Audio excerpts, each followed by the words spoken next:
ਵਾਹਿਗੁਰੂ ਜੀ ਕਾ ਖਾਲਸਾ ਵਾਹਿਗੁਰੂ ਜੀ ਕੀ ਫਤਿਹ।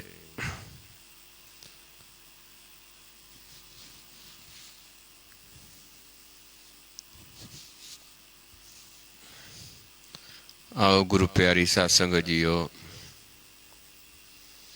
ਸਾਰੇ ਸੰਗਤ ਰੂਪ ਦੇ ਵੀ ਜੁੜ ਕੇ ਸਤਿਗੁਰਾਂ ਦੀ ਬਾਣੀ ਦੀ ਵਿਚਾਰ ਕਰੀਏ। ਸਤਿਗੁਰਾਂ ਦੇ ਉਪਦੇਸ਼ ਨੂੰ ਸਮਝੀਏ, ਮੰਨੀਏ, ਕਮਾਉਣ ਦੀ ਕੋਸ਼ਿਸ਼ ਕਰੀਏ। ਆਪਾਂ ਵਿਚਾਰ ਰਹੇ ਹਾਂ ਗੌੜੀ ਬੈਰਾਗਣ ਕਬੀਰ ਜੀ। ਬਾਬਾ ਕਬੀਰ ਜੀ ਦੀ ਬਾਣੀ ਹੈ ਗੌੜੀ ਬੈਰਾਗਣ। ਆਪਾਂ ਵਿਚਾਰ ਰਹੇ ਹਾਂ। ਕੱਲ ਆਪਾਂ ਵਿਚਾਰਦੇ ਸੀ ਕਿ ਸੰਸਾਰ ਦੀ ਜੋ ਰੀਤੀ ਹੈ, ਮਾਂ ਪਿਓ ਬਜ਼ੁਰਗਾਂ ਦੀ ਸੇਵਾ ਜਿਉਂਦਿਆਂ ਤਾਂ ਕਰਦਾ ਨਹੀਂ ਕੋਈ, ਮੋਇਆਂ ਤੇ ਬਾਅਦ ਸਰਾਧ ਕਰਦੇ ਹਨ। ਜੀਵਤ ਪਿਤਰ ਨਾ ਮਾਨੇ ਕੋ, ਮੋਇਆ ਸਰਾਧ ਕਰਾਈ।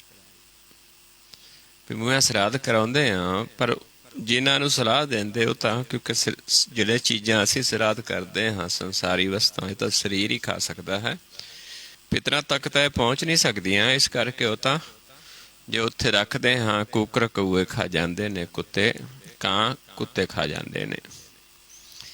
ਤੇ ਸੰਸਾਰ ਦੀ ਹੋਰ ਰੀਤ ਆਪਾਂ ਕੱਲ ਵਿਚਾਰਦੇ ਸੀ। ਬਾਬਾ ਜੀ ਸਮਝਾਉਂਦੇ ਨੇ ਭਗਤ ਕਬੀਰ ਜੀ ਕਿ ਸਰ ਜੀਓ ਘੱਟ ਨਿਰਜੀਓ ਪੂਜੈ। ਜਿਨ੍ਹਾਂ ਦੇ 'ਚ ਜਾਨ ਹੈ ਉਹਨਾਂ ਨੂੰ ਮਾਰ ਦਿੰਦੇ ਨੇ, ਜਿਨ੍ਹਾਂ 'ਚ ਜਾਨ ਨਹੀਂ ਪੱਥਰਾਂ ਨੂੰ ਹੋਰ ਦੇਵੀ ਦੇਵਤੇ ਬਣਾ ਕੇ ਉਹਨਾਂ ਨੂੰ ਪੂਜਦੇ ਨੇ। ਤੇ ਐਸੇ ਜੀਵਨ ਦਾ ਫਿਰ ਅੰਤ ਸਮਾਂ ਬੜਾ ਭਾਰੀ ਹੈ। ਅੰਤ ਸਮੇਂ ਸਜ਼ਾ ਮਿਲਦੀ ਹੈ। ਅੰਤ ਕਾਲ ਕੋ ਭਾਰੀ, ਰਾਮ ਨਾਮ ਕੀ ਗਤ ਨਹੀਂ ਜਾਣੀ, ਪੈ ਡੂਬੇ ਸੰਸਾਰੀ। ਤੇ ਰਾਮ ਨਾਮ ਦੀ ਗਤ ਨਹੀਂ ਜਾਣੀ, ਇਸ ਕਰਕੇ ਡਰਦੇ ਹੋਰਾਂ ਨੂੰ ਹੀ ਪੂਜੀ ਜਾ ਰਹੇ ਨੇ, ਪੱਥਰਾਂ ਨੂੰ ਹੀ ਦੇਵੀ ਦੇਵਤੇ ਬਣਾ ਕੇ ਪੂਜ ਰਹੇ ਨੇ। ਇੰਨੇ ਡਰਦੇ ਨੇ ਕਿ ਕਿਤੇ ਸਾਨੂੰ ਇਹ ਕੁਛ ਵਿਗਾੜ ਨਾ ਦੇਣ, ਪੱਥਰਾਂ ਨੂੰ, ਸਮਾਧਾਂ ਨੂੰ, ਇੱਟਾਂ ਨੂੰ, ਵੀ ਇਹਨਾਂ ਸਾਡਾ ਕੁਛ ਵਿਗਾੜ ਦੇਣਾ ਜੇ ਅਸੀਂ ਇਹਨਾਂ ਨੂੰ ਨਾ ਮੰਨਿਆ। ਭੈ ਦੇ ਵਿੱਚ ਸਾਰੇ ਡੁੱਬੇ ਹੋਏ ਨੇ। ਇਸ ਕਰਕੇ ਸਮਝਾਉਂਦੇ ਨੇ ਪਾਰ ਬ੍ਰਹਮ ਨੂੰ ਜਾਣਿਆ ਨਹੀਂ ਹੈ, ਦੇਵੀ ਦੇਵਾ ਪੂਜਾ ਡੋਲੇ, ਪਾਰ ਬ੍ਰਹਮ ਨਹੀਂ ਜਾਣਾ। ਕਹਿਤ ਕਬੀਰ ਅਕੁਲ ਨਹੀਂ ਚੇਤਿਆ, ਵਿਖਿਆ ਸੋ ਲਪਟਾਨਾ। ਉਹ ਪਰਮੇਸ਼ਰ ਜੋ ਕਿ ਪ੍ਰਕਾਸ਼ ਰੂਪ ਹੈ, ਜਿਹਦਾ ਕੋਈ ਵਰਨ ਚਿਹਨ ਜਾਤ ਪਾਤ ਨਹੀਂ ਹੈ, ਉਸਨੂੰ ਚੇਤਿਆ ਨਹੀਂ ਹੈ। ਤੇ ਤ੍ਰੈ ਗੁਣਾਂ ਦੇ ਵਿੱਚ ਵਿਖਿਆ ਦੇ ਨਾਲ ਹੀ ਜੀਵ ਲਪਟਿਆ ਹੈ। ਇੱਥੇ ਤ੍ਰੈ ਗੁਣਾਂ ਤੱਕ ਸੀਮਿਤ ਹੈ। ਇੱਥੇ ਤੱਕ ਆਪਾਂ ਕੱਲ ਵਿਚਾਰ ਕੀਤੀ ਸੀ। ਆਓ ਅੱਗੇ ਆਪਾਂ ਅਗਲੀ ਗੌੜੀ ਵਿਚਾਰਦੇ ਹਾਂ। ਰਹੋ ਪੰਕਤੀਆਂ ਨੇ। ਮੇਰੇ ਰਾਮ ਐਸਾ ਖੀਰ ਬਿਲੋਈਐ। ਮਨ ਨੂੰ ਸਮਝਾਉਂਦੇ ਨੇ ਕਿ ਆਪਾਂ ਐਸਾ ਖੀਰ ਬਿਲੋਣਾ। ਬਿਲੋਣਾ ਕੀ ਹੁੰਦਾ? ਰਿੜਕਣਾ। ਖੀਰ ਕਹਿ ਦਿੰਦੇ ਦੁੱਧ ਨੂੰ, ਕਿ ਆਪਾਂ ਏਦਾਂ ਦੁੱਧ ਨੂੰ ਰਿੜਕਣਾ ਹੈ ਜੋ ਜੰਮਿਆ ਹੈ ਦੁੱਧ ਹੈ। ਗੁਰਮਤਿ ਮਨੁਆ ਅਸਥਿਰ ਰੱਖੋ। ਗੁਰ ਦੀ ਮੱਤ ਲੈ ਕੇ ਮਨ ਨੂੰ ਸਥਿਰ ਕਰਨਾ ਹੈ, ਇੱਕ ਥਾਂ ਤੇ ਟਿਕਾਉਣਾ ਹੈ। ਤੇ ਉੱਥੇ ਫਿਰ ਆਪਾਂ ਜਿਵੇਂ ਮਧਾਣੀ ਪਾ ਕੇ ਦੁਧੌੜੀ ਦੇ ਵਿੱਚ ਦੁੱਧ ਰਿੜਕਦੇ ਹਾਂ ਝੋਲੇ ਦੇ ਵਿੱਚ, ਤੇ ਏਦਾਂ ਹੀ ਇੱਥੇ ਆਪਾਂ ਆਪਣੇ ਹਿਰਦੇ ਦੇ ਵਿੱਚ ਮਨ ਨੂੰ ਟਿਕਾ ਕੇ ਫਿਰ ਧਿਆਨ ਦੁਆਰਾ ਦੁੱਧ ਰਿੜਕਣਾ ਹੈ, ਖੀਰ ਬਿਲੋਣਾ ਹੈ। ਇਨ ਬਿਦ ਅੰਮ੍ਰਿਤ ਪਿਓਈਏ। ਤੇ ਏਦਾਂ ਜਦੋਂ ਅਸੀਂ ਫਿਰ ਕਰਾਂਗੇ, ਜਿਵੇਂ ਸਾਨੂੰ ਸਮਝਾਇਆ ਹੈ, ਗੁਰ ਦੀ ਮੱਤ ਲੈ ਕੇ ਮਨ ਨੂੰ ਟਿਕਾ ਕੇ ਸਥਿਰ ਕਰਕੇ ਆਪਾਂ ਰਿੜਕਾਂਗੇ ਤੇ ਅੰਮ੍ਰਿਤ ਪ੍ਰਾਪਤ ਹੋਏਗਾ। ਇਨ ਬਿਦ ਅੰਮ੍ਰਿਤ ਪਿਓਈਏ, ਇਹਦਾ ਸਾਨੂੰ ਅੰਮ੍ਰਿਤ ਪ੍ਰਾਪਤ ਹੋਏਗਾ।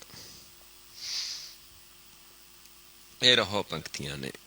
ਆਓ ਹੁਣ ਸ਼ਬਦ ਸ਼ੁਰੂ ਕਰਦੇ ਹਾਂ। ਜੀਵਤ ਮਰੈ, ਮਰੈ ਫੁਨ ਜੀਵੈ, ਐਸਾ ਸੁਨ ਸਮਾਇਆ। ਏਦਾਂ ਮਨ ਸੁਣ ਸਮਾ ਜਾਂਦਾ ਹੈ ਜੀਵਤ ਮਰਨਾ ਜਿਹਨੂੰ ਕਹਿੰਦੇ ਹਾਂ, ਕਿਉਂਕਿ ਮਰਨ ਤੋਂ ਬਾਅਦ ਹੀ ਸਮਾਉਂਦੇ ਨੇ। ਇੱਕ ਸਰੀਰ ਦਾ ਮਰਨਾ ਹੈ, ਇੱਕ ਮਨ ਦਾ। ਜੇਕਰ ਮਨ ਨਹੀਂ ਮਰਿਆ, ਸਰੀਰ ਮਰ ਗਿਆ ਤੇ ਮਨ ਅਸਥੂਲ ਹੀ ਰਿਹਾ ਤੇ ਮਨ ਸਮਾ ਨਹੀਂ ਸਕਦਾ। ਜੇ ਸਰੀਰ ਹੈਗਾ ਤੇ ਮਨ ਮਰ ਗਿਆ, ਮਨ ਪ੍ਰਕਾਸ਼ ਹੋ ਗਿਆ ਤੇ ਮਨ ਸਮਾ ਜਾਏਗਾ। ਸਮਾਉਣਾ ਕਿਸ ਨੇ ਹੈ? ਮਨ ਨੇ। ਇਸ ਕਰਕੇ ਮਨ ਨੇ ਜੀਵਤ ਮਰਨਾ ਹੈ। ਤੇ ਇੰਨਾ ਸਿੱਖ ਲੈਣਾ ਹੁੰਦਾ ਹੈ ਕਿ ਇੱਕ ਛਿਨ ਵਿੱਚ ਸਮਾ ਜਾਵੇ, ਇੱਕ ਛਿਨ ਵਿੱਚ ਇੱਧਰ ਆ ਜਾਵੇ। ਜੀਵਤ ਮਰੈ ਮਰੈ ਫੁਨ ਜੀਵੈ, ਐਸੇ ਸੁਨ ਸਮਾਇਆ। ਇੰਨਾ ਸੁਨ ਸਮਾ ਗਿਆ ਹੈ ਕਿ ਜਿਉਂਦੇ ਹੀ ਮਰ ਕੇ ਅਸਲੀ ਜੀਵਨ ਹੈ। ਤੇ ਫਿਰ ਮਨ ਸੁਨ ਸਮਾ ਜਾਂਦਾ ਹੈ। ਅੰਜਨ ਮਾਹੇ ਨਿਰੰਜਨ ਰਹਿਆ। ਅੰਜਨ ਕਹਿ ਦਿੱਤਾ ਮਾਇਆ, ਸਰੀਰ ਦੇ ਹੁੰਦੇ ਹੀ ਪਰਮੇਸ਼ਰ 'ਚ ਰਹਿਣਾ। ਨਿਰੰਜਨ ਪਰਮੇਸ਼ਰ ਨੂੰ ਕਹਿ ਦਿੱਤਾ ਹੈ। ਅੰਜਨ ਇਹ ਮਾਇਆ ਦਾ ਜਿਹੜਾ ਸਰੀਰ ਹੈ। ਸਰੀਰ ਹੁੰਦੇ ਹੀ ਸਰੀਰ ਤੋਂ ਨਿਰਲੇਪ ਹੋ ਕੇ ਪਰਮੇਸ਼ਰ 'ਚ ਵਸਣਾ, ਇਸ ਨੂੰ ਕਹਿੰਦੇ ਨੇ ਜੀਵਤ ਮਰੈ ਮਰੈ ਫੁਨ ਜੀਵੈ, ਐਸੇ ਸੁਨ ਸਮਾਇਆ। ਅੰਜਨ ਮਾਹੇ ਨਿਰੰਜਨ ਰਹੀਆ, ਬਹੁੜ ਨ ਭਵਜਲ ਪਾਇਆ। ਦੁਬਾਰਾ ਫਿਰ ਭਵਜਲ ਦੇ ਵਿੱਚ ਨਹੀਂ ਆਉਣਾ ਪਏਗਾ। ਸਰੀਰ ਦੇ ਵਿੱਚ ਰਹਿ ਕੇ ਵੀ ਪਰਮੇਸ਼ਰ 'ਚ ਹੀ ਰਹਿੰਦੇ ਹਾਂ, ਕਿਉਂਕਿ ਤਨ ਮਨ ਸਭ ਉਹਦੇ ਵਿੱਚ ਹੀ ਵਸਦਾ ਹੈ। ਜਦੋਂ ਗਿਆਨ ਹੋ ਜਾਂਦਾ ਹੈ, ਜਦੋਂ ਸਾਨੂੰ 10 ਦੁਆਰਾਂ ਦੀ ਸੋਝੀ ਹੋ ਜਾਂਦੀ ਹੈ। ਗੁਰ ਕੈ ਬਾਣ ਬਜਰ ਕਲ ਛੇਤੀ। ਹੁਣ ਹੋਇਆ ਕਿਵੇਂ? ਜੀਵਤ ਮਰੈ ਮਰੈ ਐਸੇ ਸੁਨ। ਹੋਇਆ ਕਿਵੇਂ? ਕਹਿੰਦੇ ਗੁਰ ਦਾ ਬਚਨ ਲਿਆ। ਇਹ ਜਿਹੜੀ ਹਉਮੈ ਦੀ ਦੀਵਾਰ ਹੈ, ਉਸ ਨੂੰ ਫਿਰ ਤੋੜਿਆ। ਗੁਰ ਕੈ ਬਚਨ ਬਜਰ ਕਲ ਛੇਦੀ, ਪ੍ਰਗਟਿਆ ਪਦ ਪ੍ਰਗਾਸਾ। ਕਹਿੰਦੇ ਜਦੋਂ ਗੁਰ ਦੇ ਗਿਆਨ ਦੁਆਰਾ, ਬਚਨ ਦੁਆਰਾ ਇਹ ਬਜਰ ਜਿਹੜਾ ਹੋਇਆ ਸੀ ਸਾਡਾ ਦਰ, ਇਸ ਨੂੰ ਛੇਦ ਦਿੱਤਾ, ਤੋੜ ਦਿੱਤਾ, ਕੱਟ ਦਿੱਤਾ। ਤੇ ਫਿਰ ਕੀ ਹੋਇਆ? ਪ੍ਰਗਟਿਆ ਪਦ ਨੇ ਪ੍ਰਗਾਸਾ। ਫਿਰ ਉਹ ਪ੍ਰਗਟ ਹੋ ਗਿਆ ਪ੍ਰਕਾਸ਼ ਪਦ, ਚੌਥਾ ਪਦ। ਮਨ ਪ੍ਰਕਾਸ਼ ਹੋ ਗਿਆ। ਸਖਤ ਅੰਧੇਰ ਜੇਵੜੀ ਭਰਮ ਚੂਕਾ। ਜਿਹੜੇ ਮਨ ਨੂੰ ਇਸ ਹਉਮੈ ਦੀ ਮਾਇਆ ਦੇ ਵਿੱਚ ਫਸਿਆ ਸੀ, ਇਹ ਸ਼ਕਤੀ ਦਾ ਇਹਨੂੰ ਜੇਵਰੀ ਪਈ ਸੀ ਅਗਿਆਨਤਾ ਕਰਕੇ, ਇਹ ਖਤਮ ਹੋ ਗਈ, ਭਰਮ ਖਤਮ ਹੋ ਗਿਆ। ਤੇ ਫਿਰ ਕੀ ਹੋ ਗਿਆ? ਨਿਹਚਲ ਸ਼ਿਵ ਕਰ ਵਾਸਾ। ਫਿਰ ਉਹ ਨਿਹਚਲ ਕਰ ਜਿਹੜਾ ਸਾਡਾ ਅਚਲ ਕਰ ਹੈ, ਸ਼ਿਵ ਕਰ ਹੈ, ਉਸ ਦੇ ਵਿੱਚ ਵਾਸਾ ਹੋ ਗਿਆ, ਜਿੱਥੇ ਅਸੀਂ ਜੀਵਤ ਹੀ ਸੁਨ ਦੇ ਵਿੱਚ ਸਮਾ ਗਏ। ਤਿੰਨ ਬਿਨ ਬਾਣੈ ਧਨੁਖ ਚੜਾਈਐ, ਇਹ ਜਗ ਵੇਦਿਆ ਪਾਈ। ਹੁਣ ਬਿਨਾ ਬਾਣ, ਬਾਣ ਕਿਹੜਾ ਹੈ? ਸ਼ਬਦ ਦਾ। ਚੜਾਉਣਾ ਕਿਸ ਤੇ ਹੈ? ਮੁਖ ਦੁਆਰਾ ਦੇਣਾ ਹੈ। ਤੇ ਮੁੱਖ ਦੁਆਰਾ ਉਹ ਜਿਹੜਾ ਸ਼ਬਦ ਹੈ ਜਿਹਨੂੰ ਬਾਬਾ ਕਬੀਰ ਨੇ ਦੱਸਿਆ ਹੈ, ਕਬੀਰ ਸਤਿਗੁਰ ਸੂਰਮੇ ਬਾਇਆ ਸ਼ਬਦ ਜੋ ਏਕ, ਲਾਗਤ ਹੀ ਭੂਏ ਗਿਰ ਭਰਿਓ ਭਰਿਆ ਕਲੇਜੇ ਸ਼ੇਖ। ਸ਼ਬਦ ਨੂੰ ਬਾਣ ਕਿਹਾ। 2 ਵਾਰੀ ਸ਼ਬਦ ਆਉਂਦਾ ਬਾਬਾ ਕਬੀਰ ਜੀ ਦਾ ਹੈ। ਇੱਕ ਵਾਰੀ ਉਹਨਾਂ ਨੇ ਕਿਹਾ ਹੈ, ਕਬੀਰ ਸਤਿਗੁਰ ਸੂਰਮੇ ਬਾਇਆ ਬਾਣ ਜੋ ਏਕ, ਲਾਗਤ ਹੀ ਭੂਏ ਗਿਰ ਭਰਿਓ ਕਲੇਜੇ ਸ਼ੇਖ। ਤੇ ਇੱਕ ਵਾਰੀ ਉਹਨਾਂ ਕਿਹਾ ਹੈ, ਕਬੀਰ ਸਤਿਗੁਰ ਸੂਰਮੇ ਬਾਇਆ ਸ਼ਬਦ ਜੋ ਏਕ।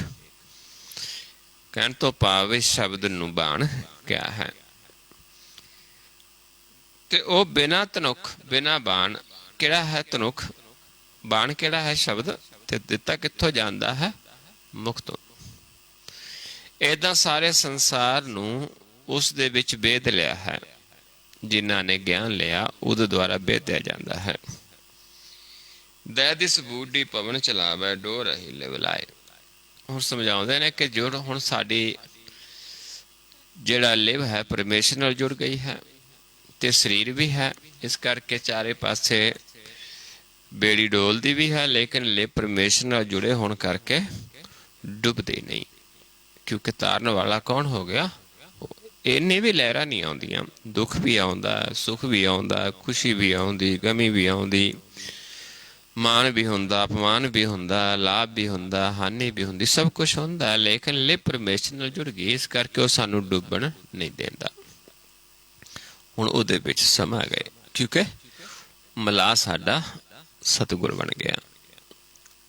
ਜਿਵੇਂ ਬੇੜੇ ਦੇ ਵਿੱਚ ਲਹਿਰਾਂ ਵੀ ਆਉਂਦੀਆਂ, ਤੂਫਾਨ ਵੀ ਆਉਂਦਾ, ਪਰ ਬੇੜੇ ਨੂੰ ਮਲਾਹ ਡੁੱਬਣ ਨਹੀਂ ਦਿੰਦਾ ਜੇ ਮਲਾਹ ਜਿਹੜਾ ਹੈ ਸਿਆਣਾ ਹੋਵੇ, ਕਾਰੀਗਰ ਹੋਵੇ। ਇੱਦਾਂ ਹੀ ਇੱਥੇ ਸਾਡਾ ਮਲਾਹ ਹੀ ਸਤਿਗੁਰ ਹੈ, ਉਹ ਫਿਰ ਸਾਡੇ ਬੇੜੇ ਨੂੰ ਡੁੱਬਣ ਨਹੀਂ ਦਿੰਦਾ।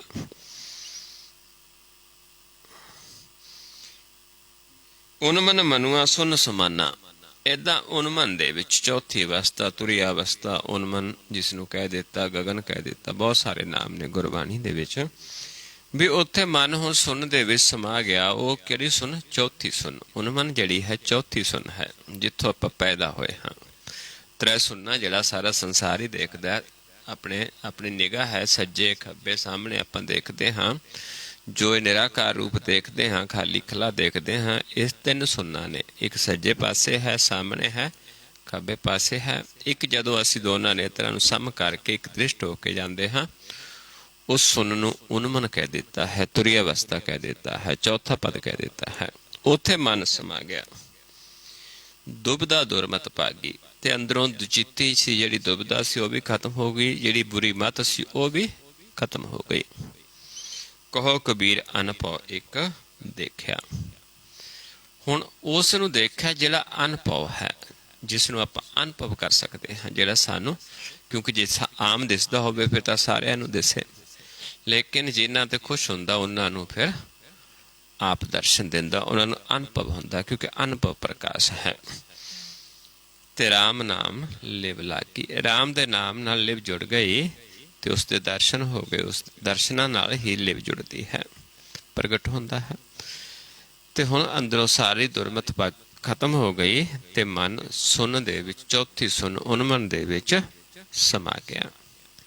ਇੱਦਾਂ ਹੈ ਪ੍ਰਭੂ 'ਚ ਸਮਾਉਣਾ। ਦੂਜੇ ਪਾਸੇ ਉਹ ਨੇ ਜਿਹੜੇ ਲੋਕ ਸੰਸਾਰ ਦੀਆਂ ਬਣਾ ਕੇ ਮਿੱਟੀ ਦੇ ਦੇਵੀ ਦੇਵਤਿਆਂ ਨੂੰ ਪੂਜਦੇ ਨੇ, ਉਹਨਾਂ ਨੂੰ ਕੋਈ ਫੁੱਲ ਤੋੜ ਕੇ ਜਲਾਉਂਦਾ ਹੈ, ਕੋਈ ਜੀਵਾਂ ਦੀਆਂ ਬਲੀਆਂ ਦਿੰਦਾ ਹੈ, ਕੋਈ ਕੁਛ ਕਰਦਾ ਹੈ, ਤੇ ਉਸ ਦੀ ਸਜ਼ਾ ਫਿਰ ਅੰਤ ਸਮੇਂ ਮਿਲਦੀ ਹੈ। ਕਿਉਂਕਿ ਪ੍ਰਭੂ ਨੂੰ ਛੱਡ ਕੇ ਹੁਣ ਜਿੰਨੀ ਬਨਸਪਤੀ ਹੈ, ਜਿੰਨੇ ਫੁੱਲ ਨੇ, ਜੋ ਹੈ ਸਾਰੇ ਪਰਮੇਸ਼ਰ ਹਰ ਥਾਂ ਹੈ। ਇਸ ਕਰਕੇ ਉਸ ਮਨ ਉਸ ਦੇ ਗਲ ਦੇ ਵਿੱਚ ਇਸ ਜੋਤੀ ਬਣ ਕੇ ਪਏ ਨੇ, ਮਾਲਾ ਬਣ ਕੇ ਪਾਏ ਹੋਏ ਨੇ, ਹਾਰ ਬਣ ਕੇ ਪਾਏ ਹੋਏ ਨੇ। ਤੇ ਅਸੀਂ ਉਸ ਦੇ ਵਿੱਚੋਂ ਤੋੜ ਕੇ ਕਿਸੇ ਹੋਰ ਨੂੰ ਦੇਵੀ ਦੇਵਤਾ ਬਣਾ ਲਏ ਮਿੱਟੀ ਦਾ, ਉਹਨਾਂ ਨੂੰ ਚਲਾਉਂਦੇ ਹਾਂ, ਫਿਰ ਉਸ ਦੀ ਸਜ਼ਾ ਸਾਨੂੰ ਮਿਲੇਗੀ।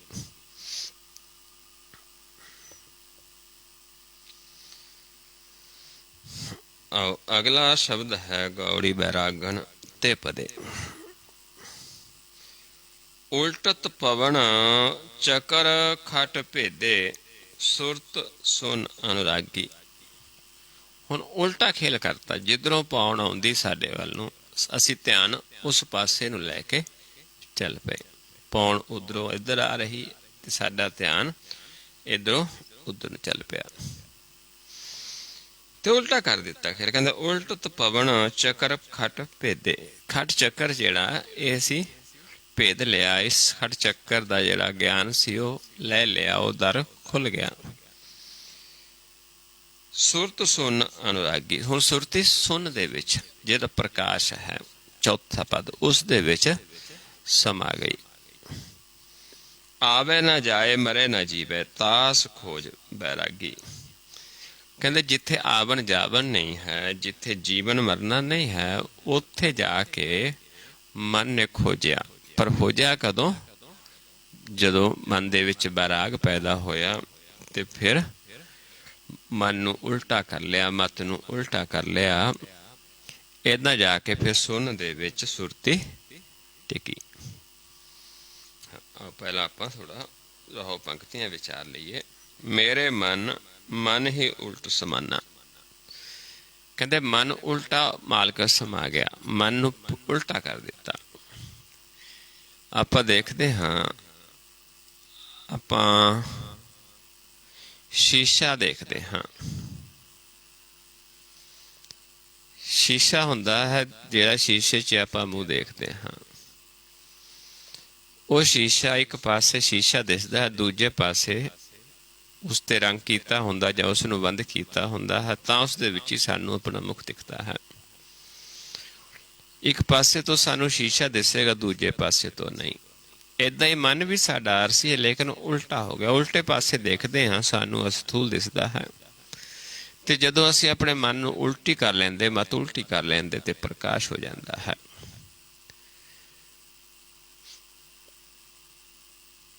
ਉਲਟਾ ਕਰ ਲੈਣਾ ਹੁੰਦਾ ਹੈ।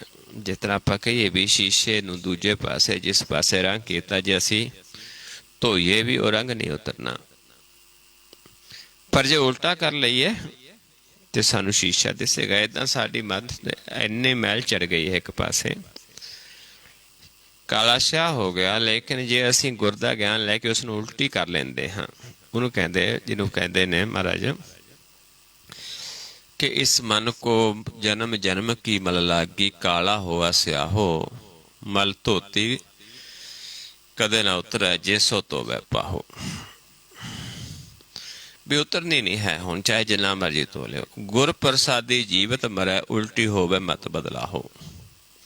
ਨਾਨਕ ਮੈਲ ਨ ਲੱਗੇ, ਨਾ ਫਿਰ ਜੂਨੀ ਪਾਹੋ। ਇਸ ਕਰਕੇ ਇਹ ਮਨ ਉਲਟਾ ਹੋ ਜਾਂਦਾ ਹੈ।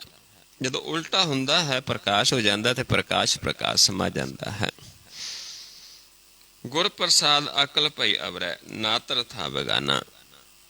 ਪਹਿਲਾਂ ਬੇਗਾਨੇ ਨਾਲ ਜੁੜਿਆ ਹੋਇਆ ਸੀ, ਤੇ ਜਦੋਂ ਗੁਰ ਦਾ ਗਿਆਨ ਲਿਆ, ਫਿਰ ਅਕਲ ਲਈ, ਫਿਰ ਮਨ ਉਲਟ ਹੋ ਕੇ ਸੁੰਨ ਦੇ ਵਿੱਚ ਸਮਾ ਗਿਆ। ਇਹ ਰੋ ਪੰਕਤੀਆਂ ਨੇ। ਤੇ ਹੋਇਆ ਕਿਵੇਂ? ਫਿਰ ਗੁਰ ਦਾ ਗਿਆਨ ਲੈ ਕੇ ਮਨ ਨੇ ਉਲਟਾ ਸ਼ੁਰੂ ਕਰ ਦਿੱਤਾ। ਜਿੱਧਰੋਂ ਪਾਉਣ ਆਉਂਦੀ ਇੱਧਰ ਨੂੰ ਸ਼ੁਰੂ ਕਰ ਦਿੱਤਾ ਚੱਲਣਾ, ਤੇ ਜਾ ਕੇ ਸੁਰਤ ਸੁੰਨ ਦੇ ਵਿੱਚ, ਪ੍ਰਕਾਸ਼ ਦੇ ਵਿੱਚ ਪ੍ਰਕਾਸ਼ ਰੂਪ ਹੋ ਗਈ। ਉੱਥੇ ਚਲੇ ਗਏ ਜਿੱਥੇ ਨਾ ਆਵਣਾ ਹੈ, ਜਾਵਣਾ ਹੈ, ਤੇ ਨਾ ਜੀਵਤ ਮਰਨਾ ਹੈ। ਪਰ ਕਿਹਨਾਂ ਨੇ? ਜਿਨ੍ਹਾਂ ਦੇ ਅੰਦਰ ਬਰਾਗ ਸੀ, ਉਹਨਾਂ ਉਸ ਨੂੰ ਖੋਜਿਆ ਗੁਰ ਦਾ ਗਿਆਨ ਲੈ ਕੇ।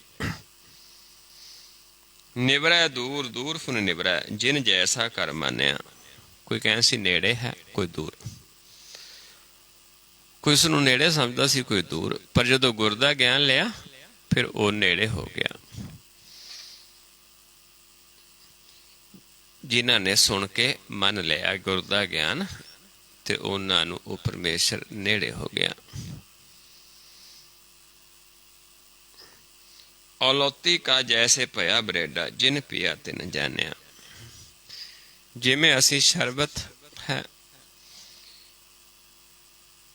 ਮਿਸਰੀ ਦਾ ਸ਼ਰਬਤ ਬਣਾ ਲਈਏ, ਤੇ ਹੁਣ ਜਿਹੜਾ ਉਸ ਨੂੰ ਪੀਏਗਾ ਉਹੀ ਉਸ ਦਾ ਸਵਾਦ ਨੂੰ ਚੱਖੇਗਾ। ਏਦਾਂ ਹੀ ਕਹਿੰਦੇ, ਜਿਨ੍ਹਾਂ ਨੇ ਗੁਰ ਦੇ ਗਿਆਨ ਨੂੰ ਪੀਤਾ, ਸੁਣ ਕੇ ਮੰਨ ਕੇ ਮਨ ਵਿੱਚ ਵਸਾ ਲਿਆ, ਉਹਨਾਂ ਨੇ ਹੀ ਫਿਰ ਇਹ ਸਵਾਦ ਨੂੰ ਜਾਣਿਆ ਹੈ। ਦੂਜਾ ਪੀ ਕੇ ਹੀ ਉਸ ਨੂੰ ਉਸ ਦਾ ਅਨੁਭਵ ਹੁੰਦਾ ਹੈ, ਉਸ ਦਾ ਸਵਾਦ ਆਉਂਦਾ ਹੈ, ਬਿਨਾਂ ਪੀਤਿਆਂ ਨਹੀਂ। ਇਸ ਕਰਕੇ ਜਿਨ੍ਹਾਂ ਨੇ ਗੁਰ ਦੇ ਗਿਆਨ ਨੂੰ ਲੈ ਕੇ ਸੁਣ ਕੇ ਮੰਨਿਆ, ਉਹਨਾਂ ਨੇ ਫਿਰ ਉਸ ਸਵਾਦ ਨੂੰ ਜਾਣਿਆ, ਜਿਸ ਨੂੰ ਗੁਰ ਮਿੱਠਾ ਅੰਮ੍ਰਿਤ ਕਹਿ ਦਿੱਤਾ ਹੈ। ਪਰ ਕਿਹਨਾਂ ਨੂੰ? ਜਿਨ੍ਹਾਂ ਨੇ ਗੁਰ ਦਾ ਗਿਆਨ ਨੇਤਰਾਂ ਚ ਪਾਇਆ, ਜਿਨ੍ਹਾਂ ਨੂੰ ਫਿਰ ਇਹ ਕਥਾ ਪਾ ਗਈ।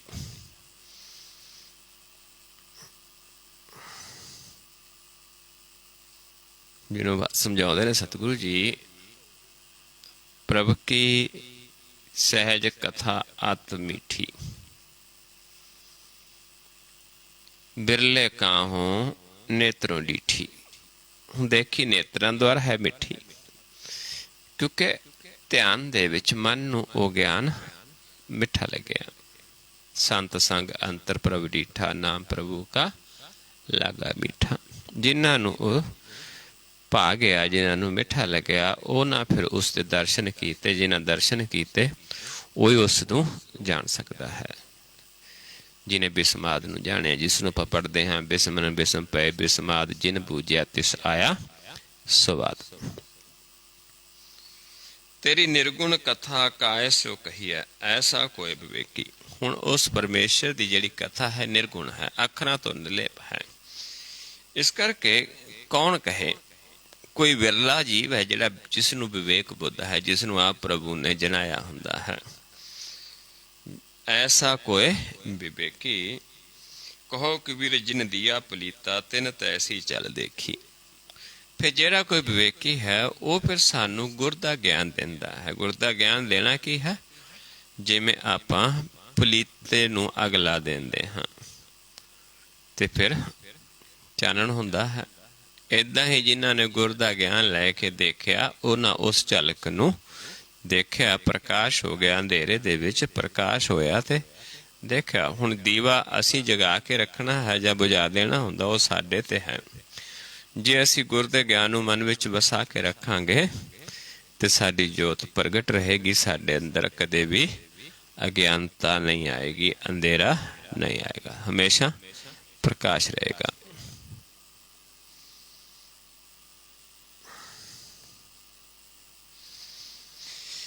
ਅੱਗੇ ਗੌੜੀ ਸ਼ਬਦ ਹੈ ਫਿਰ। ਆਓ ਪਹਿਲਾਂ ਰਹੋ ਪੰਕਤੀਆਂ ਨੂੰ ਵਿਚਾਰਦੇ ਹਾਂ। ਸਹਿਜ ਕੀ ਅਕਥ ਕਥਾ ਹੈ ਨਿਰਾਰੀ। ਹੁਣ ਜਿਹੜੀ ਸਹਿਜ ਦੀ ਕਥਾ ਹੈ, ਅਕਥ ਕਥਾ ਜਿਸ ਨੂੰ ਆਪਾਂ ਕਹਿੰਦੇ, ਜਿਹਦੇ ਦੁਆਰਾ ਆਪਾਂ ਸਹਿਜ ਨੂੰ ਜਾਣਨਾ ਹੈ, ਉਹ ਨਿਰਾਲੀ ਹੈ, ਉਤਰੇ ਗੁਣਾ ਤੋਂ ਨਿਰਾਰੀ ਹੈ, ਤ੍ਰੈ ਗੁਣਾ ਦੇ ਵਿੱਚ ਨਹੀਂ ਹੈ। ਕਿਉਂਕਿ ਧਿਆਨ ਮਾਰਗ ਹੈ, ਜਿੱਥੇ ਇੱਕ ਵਾਰੀ ਸਮਝ ਲੈ ਧਿਆਨ ਦੁਆਰਾ ਹੀ ਸੇਵਾ ਹੁੰਦੀ ਹੈ, ਜਿੱਥੇ ਕਹਿਣ ਕਹਾਉਣ ਨੂੰ ਕੁਛ ਨਹੀਂ ਹੈ। ਇਸ ਕਰਕੇ ਉਹ ਨਿਰਾਰੀ ਕਥਾ ਹੈ। ਤੁਲ ਨਹੀਂ ਚੜ੍ਹੈ ਜਾਏ ਨਾ ਮੁਕਾਤੀ, ਹਲਕੀ ਲੱਗੇ ਨਾ ਭਾਰੀ। ਇਹ ਨਾ ਹਲਕੀ, ਕਿਉਂਕਿ ਇਹ ਕਥਾ ਜਿਹੜੀ ਹੈ ਇਹ ਧਿਆਨ ਦਾ ਮਾਰਗ ਹੈ। ਇਸ ਕਰਕੇ ਨਾ ਇਹ ਤੋਲੀ ਜਾ ਸਕਦੀ ਹੈ, ਨਾ ਇਸ ਦੀ ਕੋਈ ਕੀਮਤ ਹੈ, ਨਾ ਇਹ ਹਲਕੀ ਹੈ, ਨਾ ਇਹ ਭਾਰੀ ਹੈ। ਕਿਉਂਕਿ ਤਾਂ ਗਿਆਨ ਦਾ ਸੁਰਮਾ ਨੇਤਰਾਂ ਦੇ ਵਿੱਚ ਪਾ ਕੇ ਦੇਖਣ ਦਾ ਗਿਆਨ ਹੈ, ਬੁੱਝਣ ਦਾ ਗਿਆਨ ਹੈ।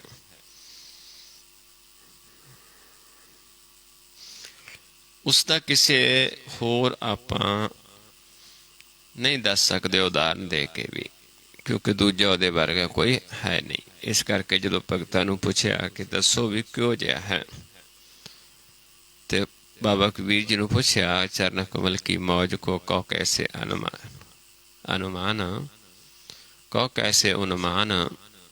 ਬਾਬਾ ਕਬੀਰ ਜੀ ਸਮਝਾਉਂਦੇ, ਕਹਿੰਦੇ ਕਹਿਬੇ ਕੋ ਸੋਭਾ ਨਹੀਂ, ਦੇਖਾ ਹੀ ਪ੍ਰਵਾਨ।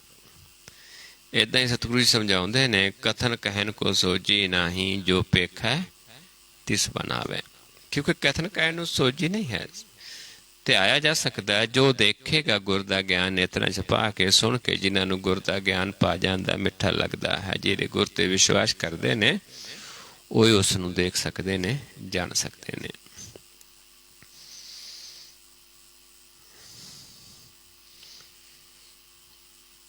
ਤਹ ਪਾਵਸ ਸਿੰਧ ਧੂਫ ਨਹੀਂ ਸਹੀਆ, ਤਹ ਉਤਪਤ ਪਰਲੋ ਨਾਹੀ। ਜਿੱਥੇ ਫਿਰ ਆਪਾਂ ਸੁਣ ਸਜਾ ਕੇ ਦੇਖਦੇ ਹਾਂ, ਉਸ ਪ੍ਰਕਾਸ਼ ਦੀ ਗੱਲ ਹੈ, ਉਨਮਨ ਦੀ, ਚੌਥੇ ਪਦ ਦੀ।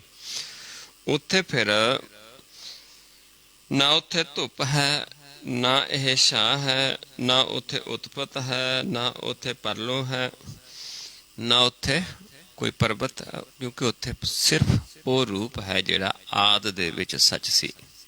ਚੌਥੇ ਪਦ ਵਿੱਚ ਤ੍ਰੈ ਗੁਣਾਂ ਦੇ ਵਿੱਚ ਪੌਣ, ਪਾਣੀ, ਅਗਨ ਹੈ, ਮਿੱਟੀ ਹੈ, ਇਹ ਤੱਤ ਨੇ।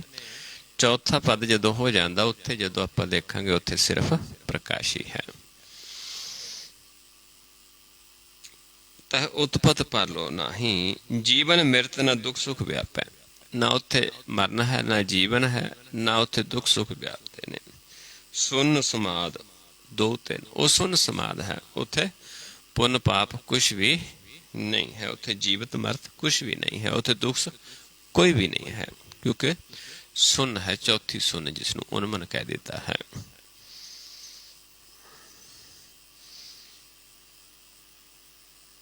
ਅਰਧ ਉਰਧ ਦੋ ਤੈ ਨਾਹੀ, ਰਾਤ ਦਿਨ ਸਤੈ ਨਾਹੀ। ਨਾ ਅਰਧ ਨਾ ਉਰਧ, ਦੋਨੋਂ ਨਹੀਂ ਉੱਥੇ। ਉੱਥੇ ਨਾ ਰਾਤ ਤੇ ਨਾ ਦਿਨ ਹੈ, ਕਿਉਂਕਿ ਅਰਧ ਉਰਧ ਦੋਨਾਂ ਨੂੰ ਛੱਡਦੇ ਹਾਂ ਆਪਾਂ, ਸੱਜਾ ਛੱਡ ਦਿੰਦੇ, ਖੱਬਾ ਵਿਚਾਲੇ ਜਾਂਦੇ ਹਾਂ। ਇਸ ਕਰਕੇ ਉੱਥੇ ਫਿਰ ਜਿੱਥੇ ਆਕਾਰ ਹੀ ਨਹੀਂ ਕੋਈ, ਉੱਥੇ ਸੱਜਾ ਖੱਬਾ ਕੁਛ ਨਹੀਂ, ਉੱਥੇ ਸਾਰਾ ਪ੍ਰਕਾਸ਼ ਹੀ ਹੈ। ਉੱਥੇ ਫਿਰ ਐਸਾ ਕੁਛ ਵੀ ਨਹੀਂ ਹੈ। ਨਾ ਉੱਥੇ ਰਾਤ ਹੈ, ਨਾ ਦਿਨ ਹੈ। ਦਿਨ ਰਾਤ ਵੀ ਕਿੱਥੇ? ਸੰਸਾਰ ਦੇ ਵਿੱਚ ਹੈ। ਜਲ ਨਹੀਂ ਪਵਨ ਪਾਵਕ ਫੁਨ ਨਾਹੀ, ਨਾ ਉੱਥੇ ਜਲ ਹੈ, ਪਾਣੀ ਹੈ, ਨਾ ਉੱਥੇ ਪੌਣ ਹੈ, ਨਾ ਉੱਥੇ ਅਗਨ ਹੈ। ਸਤਿਗੁਰ ਤਹਾਂ ਸਮਾਹੀ, ਉੱਥੇ ਸਤਿਗੁਰ ਵਸਦਾ ਹੈ, ਉੱਥੇ ਸਮਾਇਆ, ਉੱਥੇ ਜਾ ਕੇ ਮਨ ਸਮਾਉਂਦਾ ਹੈ ਸੁਣ ਦੇ ਵਿੱਚ। ਅਗਮ ਅਗੋਚਰ ਹੈ ਨਿਰੰਤਰ, ਗੁਰ ਕਿਰਪਾ ਤੇ ਲਹੀਆ। ਅਗਮ ਅਗੋਚਰ ਹੈ, ਉਹ ਹਰ ਸਮੇਂ ਹੈ। ਉਹ ਇਹ ਨਹੀਂ ਵੀ ਕਦੇ ਨਹੀਂ ਹੈ, ਨਿਰੰਤਰ ਹੈ। ਪਰ ਉਸ ਨੂੰ ਪਾਉਣ ਵਾਸਤੇ ਗੁਰ ਦਾ ਗਿਆਨ ਲੈਣਾ ਪੈਂਦਾ। ਗੁਰ ਕਿਰਪਾ ਤੇ ਲਈ ਹੈ। ਕਹੋ ਕਬੀਰ ਬਲ ਜਾਓ ਗੁਰ ਆਪਣੇ, ਸਤ ਸੰਗਤ ਮਿਲ ਰਹੀ ਹੈ। ਤੇ ਬਾਬਾ ਕਬੀਰ ਸਮਝਾਉਂਦੇ ਨੇ ਕਿ ਗੁਰ ਤੋਂ ਬਲਿਹਾਰੇ ਜਾਈਏ, ਸੱਚੀ ਸੰਗਤ 'ਚ ਮਿਲ ਕੇ ਉਸ ਗੁਰ ਤੋਂ ਬਲਿਹਾਰੇ ਜਾਈਏ, ਤੇ ਫਿਰ ਗੁਰ ਦੁਆਰਾ ਆਪਾਂ ਉਸ ਨੂੰ ਪਾ ਸਕਦੇ ਹਾਂ, ਜਿਹੜਾ ਅਗਮ ਅਗੋਚਰ ਹੈ, ਜਿਸ ਨੂੰ ਆਪਾਂ ਹਰ ਸਮੇਂ ਦੇਖ ਸਕਦੇ ਹਾਂ, ਹਰ ਥਾਂ ਦੇਖ ਸਕਦੇ ਹਾਂ, ਹਰ ਸਮੇਂ ਦੇਖ ਸਕਦੇ ਹਾਂ। ਜਦੋਂ ਵੀ ਦੇਖੂਗੇ ਸਾਹਮਣੇ ਉਹੀ ਦਿਸੇਗਾ। ਪਰ ਦਿਸਦਾ ਕਦੋਂ ਹੈ? ਗੁਰ ਦਾ ਗਿਆਨ ਲੈ ਕੇ। ਜਦੋਂ ਗੁਰ ਦਾ ਗ੍ਰਹਿ ਰਹਿੰਦੇ ਹਾਂ ਆਪਾਂ, ਫਿਰ ਗੁਰ ਨੂੰ ਸਾਡੇ ਤੇ ਵਿਸ਼ਵਾਸ ਆਉਂਦਾ ਹੈ। ਪਹਿਲਾਂ ਅਸੀਂ ਗੁਰ ਤੇ ਵਿਸ਼ਵਾਸ ਕਰਦੇ ਹਾਂ। ਜਾ ਕੇ ਹਿਰਦੈ ਵਿਸ਼ਵਾਸ, ਜਿਸ ਨੂੰ ਆਪਾਂ ਪੜ੍ਹਦੇ ਹਾਂ, ਜਾ ਕੇ ਮਨ ਗੁਰ ਕੀ ਪ੍ਰਤੀਤ, ਤਿਸ ਜਨ ਆਵੈ ਹਰ ਪ੍ਰਭ ਚੀਤ। ਭਗਤ ਭਗਤ ਸੁਣੀਏ ਤੇ ਲੋਏ, ਜਾ ਕੇ ਹਿਰਦੈ ਏਕੋ ਹੋਏ। ਉਹ ਭਗਤ ਨੇ ਜਿਨ੍ਹਾਂ ਦੇ ਫਿਰ 20 ਵਿਸਵੇ ਗੁਰ ਕਾ ਮਨ ਮਾਨੇ, ਸੋ ਸੇਵਕ ਪਰਮੇਸ਼ਰ ਕੀ ਗਤ ਜਾਣੈ। ਫਿਰ ਜਦੋਂ ਗੁਰ ਨੂੰ ਸਾਡੇ ਤੇ ਭਰੋਸਾ ਆ ਜਾਂਦਾ ਪੂਰਾ 20 ਵਿਸਵੇ, ਫਿਰ ਅਸੀਂ ਪਰਮੇਸ਼ਰ ਨੂੰ ਦੇਖ ਸਕਦੇ ਹਾਂ। ਅਸੀਂ ਨਾਮ ਨੂੰ ਪਹਿਲਾਂ ਬੁੱਝ ਲੈਂਦੇ ਹਾਂ, ਅੰਮ੍ਰਿਤ ਜਲ ਦੇ ਦਰਸ਼ਨ ਹੋ ਜਾਂਦੇ ਨੇ। ਪਰ ਜੇ ਸਾਡੇ ਅੰਦਰ 100% ਵਿਸ਼ਵਾਸ ਨਹੀਂ, 20 ਵਿਸਵੇ ਦਾ ਭਾਵ ਇੱਕ ਬਿੱਗੇ 'ਚ 20 ਵਿਸਵੇ ਹੁੰਦੇ, ਕਹਿਣ ਤੋਂ ਭਾਵ ਵੀ 100%, 1% ਵੀ ਸਾਡੇ ਅੰਦਰ, ਇੱਕ ਮਾਤਰ ਵੀ ਸਾਡੇ ਅੰਦਰ ਸ਼ੰਕਾ ਨਹੀਂ ਹੋਣਾ ਚਾਹੀਦਾ। ਫਿਰ ਅਸੀਂ ਪਰਮੇਸ਼ਰ ਨੂੰ ਦੇਖ ਸਕਦੇ ਹਾਂ। ਸੋ ਸੇਵਕ ਪਰਮੇਸ਼ਰ ਕੀ ਗਤ ਜਾਣੈ, ਸੋ ਸਤਿਗੁਰ ਜਿਸ ਹਿਰਦੇ ਹਰਿ ਨਾਉ, ਅਨੇਕ ਬਾਰ ਗੁਰ ਕੋ ਬਲ ਜਾਓ। ਸਰਵਦਾਨ ਜੀ ਕਾ ਦਾਤਾ, आठ पहर पार ब्रह्म रंग राता। ब्रह्म जन जन में पार ब्रह्म, एक आप नहीं किस पर। फिर वो मालिक उस जनाउंदा है, फिर उसनू एक खजाना दिंदा है।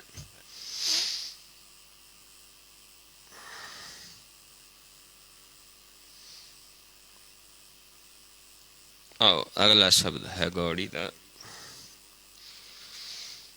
ऐसा नायक रहो, पंक्तियां ने, ऐसा नायक राम हमारा।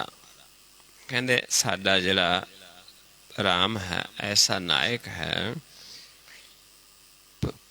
ऐसा मालिक है, ऐसा नायक है, ऐसा समर्थ दाता है। सकल संसार क्यों बंजारा, जिन्हें सारे संसार नू बनजारा बना दिता है, वनज दे विच ला दिता है।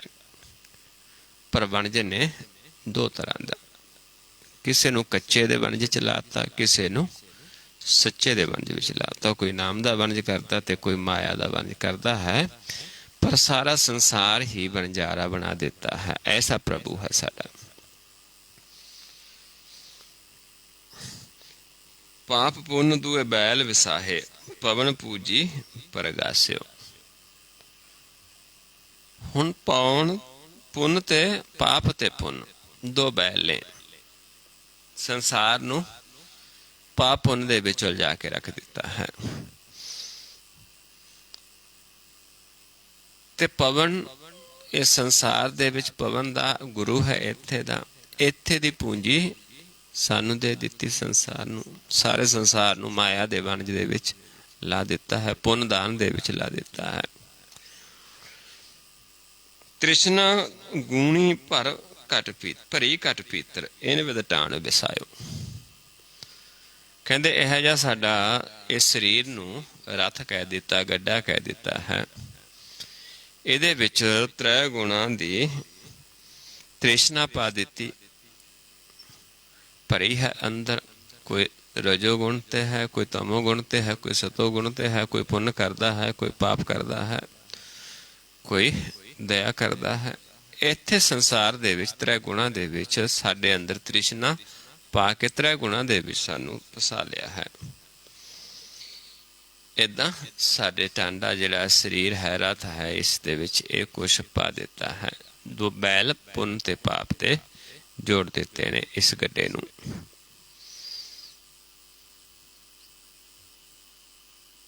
ਕਾਮ ਕ੍ਰੋਧ ਦੋਏ ਭਏ ਜਗਾਤੀ ਮਨ ਤਰੰਗ ਬਟਵਾਰਾ। ਤੇ ਕਾਮ ਕ੍ਰੋਧ ਇਹ ਠੱਗ ਲਾ ਦਿੱਤੇ, ਜਿਹੜੇ ਸਾਡੇ ਸਵਾਸਾਂ ਰੂਪੀ ਧਨ ਨੂੰ ਠੱਗਦੇ ਨੇ। ਤੇ ਮਨ ਜਿਹੜਾ ਹੈ ਇਹਨੂੰ ਲਹਿਰਾਂ ਦੇ ਵਿੱਚ ਦੋ ਕਰ ਦਿੱਤਾ, ਇੱਕ ਜੋਤ ਤੋਂ ਦੋ ਕਰ ਦਿੱਤਾ, ਇਸ ਦਾ ਬਟਵਾਰਾ ਕਰ ਦਿੱਤਾ। ਮਨ ਨੂੰ ਇੱਕ ਜੋਤ ਤੋਂ ਦੋ ਕਰ ਦਿੱਤਾ।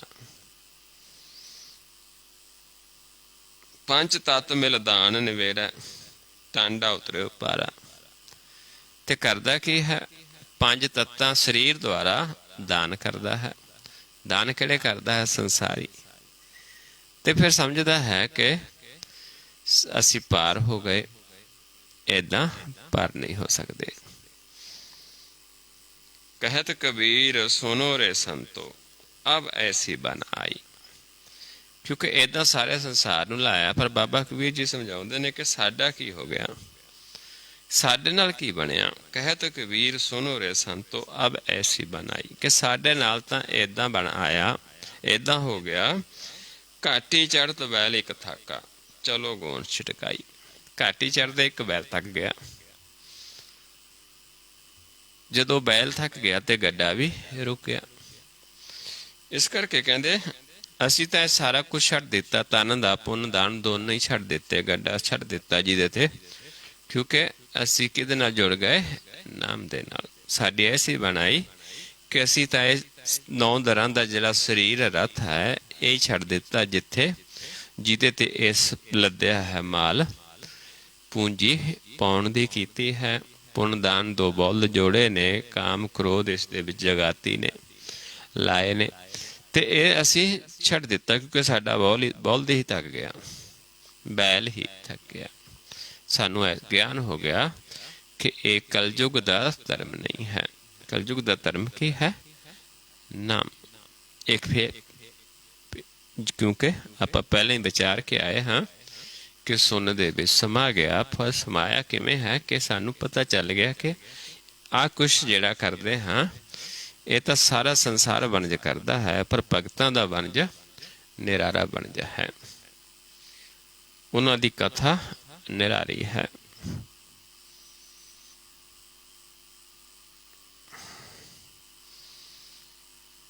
ਅੱਗੇ ਇਹ 3 ਪਦੇ ਸੀ ਗੌੜੀ ਦੇ ਵਿੱਚ, ਇਹ 5 ਪਦਾ। ਹੁਣ ਗੌੜੀ 5 ਪਦਾ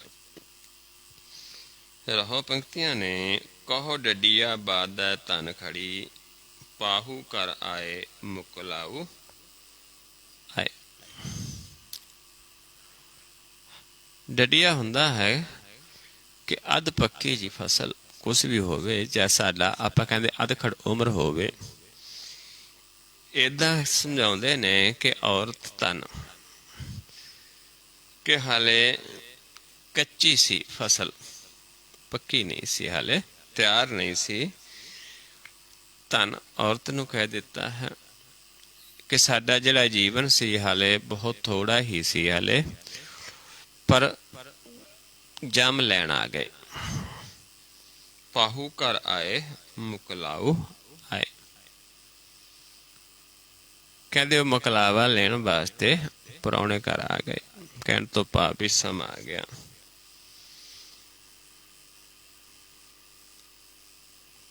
ਹੁਣ ਇਹ ਸਾਰਿਆਂ ਨੂੰ ਹੁੰਦਾ ਹੈ, ਆਉਣਾ ਹੈ ਸਮਾਂ, ਲੇਕਿਨ ਸ਼ਬਦ ਦੇ ਵਿੱਚ ਸਮਝਾਉਂਦੇ ਨੇ ਅੱਗੇ ਕਿ ਪੇਵਕੜਾ ਦਿਨ 4 ਹੈ ਸਹੁਰੜੇ ਜਾਣਾ। ਇਹ ਜਿਹੜਾ ਸੰਸਾਰ ਹੈ, ਸਰੀਰ ਹੈ, ਇਹ ਮਨ ਦੇ ਪੇਕੇ ਨੇ। ਇੱਥੇ ਕੁਝ ਦਿਨਾਂ ਵਾਸਤੇ ਹਾਂ ਅਸੀਂ। ਜਿਵੇਂ ਲੜਕੀ ਹੈ ਕੁਛ ਦਿਨ ਪੇਕੇ ਰਹਿੰਦੀ, ਫਿਰ ਵਿਆਹ ਹੁੰਦਾ ਸਹੁਰੇ ਜਾਂਦੀ ਹੈ, ਇੱਕ ਰੀਤ ਹੈ। ਏਦਾਂ ਹੀ ਅਸੀਂ ਇੱਥੇ ਸਾਡੇ ਪੇਕੇ ਨੇ, ਆਪਾਂ ਮਨ ਨੇ ਇੱਥੇ ਨਹੀਂ ਰਹਿਣਾ, ਸਭ ਨੇ ਸਹੁਰੇ ਜਾਣਾ ਹੈ। ਅੰਧਾ ਲੋਕ ਨਾ ਜਾਣੀ ਮੂਰਖ ਆਣਾ।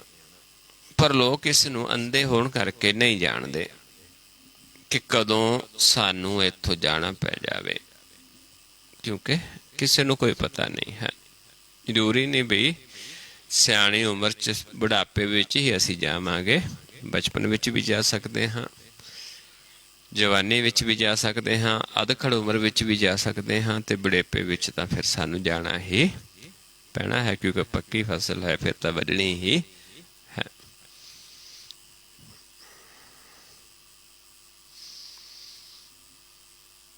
ਓਏ ਜੋ ਦਿਸੈ ਖੂਹੜੀ, ਕੌਣ ਲਾਜ ਬਹਾਰੀ। ਕਹਿੰਦੇ ਜਿਹੜਾ ਇਹ ਖੂਹ ਹੈ ਸੰਸਾਰ ਰੂਪੀ, ਇਸ ਦੇ ਵਿੱਚੋਂ ਕੌਣ ਸਾਨੂੰ ਕੱਢ ਸਕਦਾ ਹੈ? ਕੌਣ ਜਿਹੜਾ ਲੱਜ ਸਾਨੂੰ ਦੇਖ ਕੇ ਕੱਢ ਲਏਗਾ? ਲਾਜ ਘੜੀ ਸੋ ਟੂਟ ਪੜੀ, ਉੱਠ ਚਲੀ ਪਨਹਾਰੀ। ਏਦਾਂ ਹੀ ਜਿਵੇਂ ਇੱਕ ਖੂਹ ਹੈ, ਖੂਹ ਤੇ ਜਾ ਕੇ ਕੋਈ ਪਾਣੀ ਕੱਢਦੀ ਹੈ, ਏਦਾਂ ਆਪਾਂ ਜੀਵਨ ਬਤੀਤ ਕਰਦੇ ਹਾਂ। ਖੂਹ ਦੇ ਵਿੱਚੋਂ ਘੜੇ ਨੂੰ ਲੱਜ ਬੰਨ੍ਹਣੀ ਹੈ ਤੇ ਲੱਜ ਦੁਆਰਾ ਪਾਣੀ ਕੱਢਦੇ ਹਾਂ, ਆਪਣਾ ਜੀਵਨ ਜੀ ਰਹੇ ਹਾਂ। ਇੱਕ ਸਮਾਂ ਆਉਣਾ ਹੈ ਕਿ ਲੱਜ ਨੇ ਟੁੱਟ ਜਾਣਾ, ਘੜਾ ਖੂਹ 'ਚ ਡਿੱਗ ਜਾਣਾ ਹੈ ਤੇ ਫਿਰ ਆਪਾਂ ਘਰ ਨੂੰ ਆ ਜਾਂਦੇ ਹਾਂ, ਕਿਉਂਕਿ ਪਾਣੀ ਨੇ ਮਿਲਣਾ। ਏਦਾਂ ਹੀ ਇੱਕ ਦਿਨ ਸਮਾਂ ਆਉਣਾ ਹੈ ਕਿ ਆਪਣੀ ਲੱਜ ਟੁੱਟ ਜਾਣੀ ਹੈ ਤੇ ਸਾਨੂੰ ਇੱਥੋਂ ਜਾਣਾ ਪੈ ਜਾਣਾ।